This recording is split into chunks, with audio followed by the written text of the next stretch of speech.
Hello good morning. బాగున్నారా?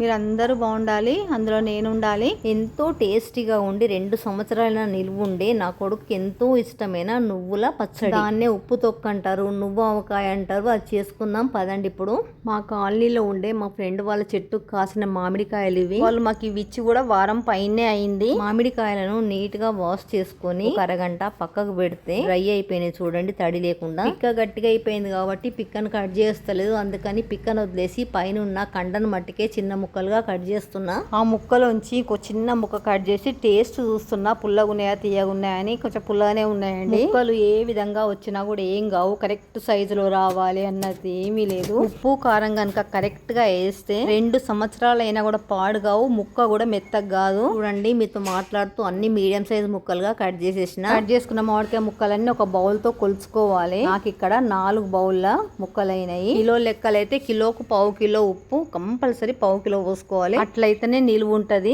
4 బౌల్ల పుల్లటి మామిడికాయ ముక్కలకు 1 టీ స్పూన్ పసుపు వేసుకొని, మనం ఏ బౌల్ తో మామిడికాయ ముక్కలు తీసుకున్నామో అదే బౌల్ తో బౌల్ నిండుగా వేయించి మెత్తగా మిక్సీ పట్టిన నువ్వుల పొడి వేసుకొని, అదే బౌల్ తోని మెత్తగా మిక్సీ పట్టి పొడి చేసుకున్న ఆవ పిండి వేసుకొని, 2 టీ స్పూన్ల వేయించి పొడి చేసిన మెంతుల పొడి, 1 టీ స్పూన్ వేయించి పొడి చేసిన జీలకర్ర పొడి వేసి మెత్తగా మిక్సీ పట్టుకున్న దొడ్డుప్పును హాఫ్ బౌల్ వేస్తున్నా. సరిపోకుండా చూసి మళ్ళీ వేసుకోవాలి. ఉప్పు మటుకు మొదలు ఎక్కువ వేయద్దు. మనం వేసుకున్న ఇంగ్రీడియంట్స్ అన్ని మామిడికాయ ముక్కలకు పట్టేట్టుగా చేతులతోనే కలుపుకోవాలి. ఇక్కడ చేతులు పెట్టము, స్పూన్లతో కలపాలంటే నడవదు. తప్పకుండా చేతులతోనే గట్టిగా ప్రెస్ చేసుకుంటూ కలుపుకోవాలి. ముక్కలు గొలుచుకున్న బౌల్ తోనే బౌల్ నిండుగా నువ్వుల నూనె పోస్తున్నా. తర్వాత మళ్ళీ మనం పోపు చేసినప్పుడు ఇంకొక హాఫ్ బౌల్ పడుతుంది. నూనె అంతా ముక్కలకు పట్టేట్టు ఒకసారి కలుపుకొని, 3/4 బౌలు పొట్టొల్చిన ఎల్లిపాయలు, 3/4 బౌలు ఫ్రెష్ గా నూరిన అల్లం వెల్లుల్లి పేస్ట్ వేసి అంతా ఒకసారి బాగా కలుపుకొని మూత పెట్టి ఒక శుభ్రమైన క్లాత్ లో చుట్టి 3 డేస్ పక్కకు పెట్టుకోవాలి. 3 రోజుల తర్వాత